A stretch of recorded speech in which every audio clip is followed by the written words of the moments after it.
La parole est à Monsieur Philippe Naillet, rapporteur pour avis de la Commission des lois constitutionnelles, de la législation, de l'administration générale de la République.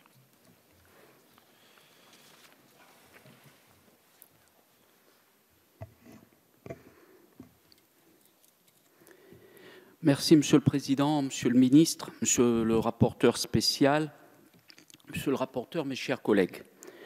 Je ne reviendrai pas en détail sur les grands chiffres de ce budget de la mission Outre-mer qui est relativement stable par rapport aux années passées avec des autorisations d'engagement à 2,6 milliards et des crédits de paiement à 2,5 milliards. Je note néanmoins que le recul des autorisations d'engagement et crédits de paiement du programme Emploi Outre-mer, qui porte notamment les crédits de soutien des entreprises ultramarines et d'aide à l'insertion professionnelle, est fortement lié au contexte sanitaire et économique. Il faut souhaiter qu'il ne soit que passager, du moins je l'espère. Le programme Conditions de vie connaît une dynamique plus favorable. Ce programme porte notamment les contrats de convergence et de transformation, les crédits consacrés au logement, à la continuité territoriale ou aux établissements scolaires. Ces constats faits, je souhaite attirer l'attention de notre Assemblée sur deux points importants. D'une part, au sein du programme Conditions de vie Outre-mer, on remarque une baisse des crédits consacrés à la continuité territoriale, aux collectivités territoriales qui soutiennent notamment la mobilité professionnelle et personnelle des ultramarins, également une baisse de crédits pour les établissements scolaires.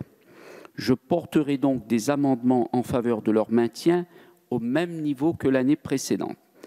Par ailleurs, je défendrai aussi un amendement en faveur de l'aide au fret, dont le coût, comme chacun sait, connaît une hausse exponentielle depuis le début de l'année 2021, avec des conséquences graves pour les entreprises ultramarines et bien sûr, malheureusement, pour le pouvoir d'achat de nos populations. D'autre part, le taux d'exécution des crédits est un autre sujet, car ce qui compte au final pour les ultramarins, pour les entreprises, ce sont bien les crédits effectivement consommés, pas les crédits ouverts. Plusieurs points de vigilance méritent d'être soulignés. D'abord, les contrats de convergence et de transformation. Leur signature est à présent chose faite pour les 5 DROM ainsi que pour Saint-Pierre-et-Miquelon, Wallis-Futuna et Saint-Martin. Mais la consommation des crédits au 31 décembre 2021 reste bien inférieure au montant contractualisé, dont elle ne représente que 18%, et ce chiffre ne devrait être que de 30% fin 2022 selon nos prévisions.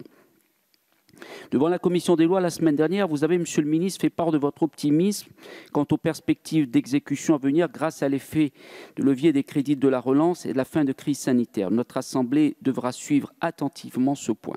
De même, le fonds exceptionnel d'investissement, la discordance entre les autorisations d'engagement à 110 millions et les crédits de paiement 63 millions d'euros illustre l'état d'avancement des projets. Alors que les territoires ultramarins font face à des difficultés économiques, sociales importantes et que leur isolement constitue un défi économique supplémentaire et que le niveau de vie de ses habitants y est structurellement inférieur à celui de la France hexagonale, nous pouvons nous permettre de ne pas mobiliser pleinement les crédits votés. J'entends bien que la crise sanitaire a pu générer des difficultés d'exécution dans plusieurs secteurs, mais il ne faudra pas qu'elle devienne l'arbre qui cache la forêt. Notre Assemblée devra être vigilante sur ce point. Je souhaite enfin, pour terminer, dire un mot sur l'exécution de crédits de la ligne budgétaire unique qui finance le logement dans les 5 départements et territoires outre-mer. Je me réjouis bien sûr que ces difficultés structurelles d'exécution semblent se résorber progressivement depuis 1 ou 2 ans. Il est néanmoins regrettable que cela soit intervenu après plusieurs années de baisse du niveau des crédits. Il faudra s'assurer que les hausses de crédit de la LBU dans le PLF 2022 ne remettent pas en cause cette dynamique favorable en exécution. Cette embellie ne doit pas cependant masquer les difficultés structurelles. Je rappelle, et il faut le répéter, que le nombre de logements financés et livrés n'a fait que diminuer depuis plusieurs années. En 2013, 11 292 logements étaient financés, contre 8 164 en 2020, soit une baisse de 28%. Les causes sont connues, je citerai rapidement sans m'attarder les problèmes, je l'ai dit, de mobilisation du foncier, le coût du foncier aménagé, les paramètres de financement parfois inadaptés aux besoins et aux moyens des ménages, les complexités administratives et enfin un manque d'ingénierie des collectivités qui ne sont pas suffisamment accompagnées.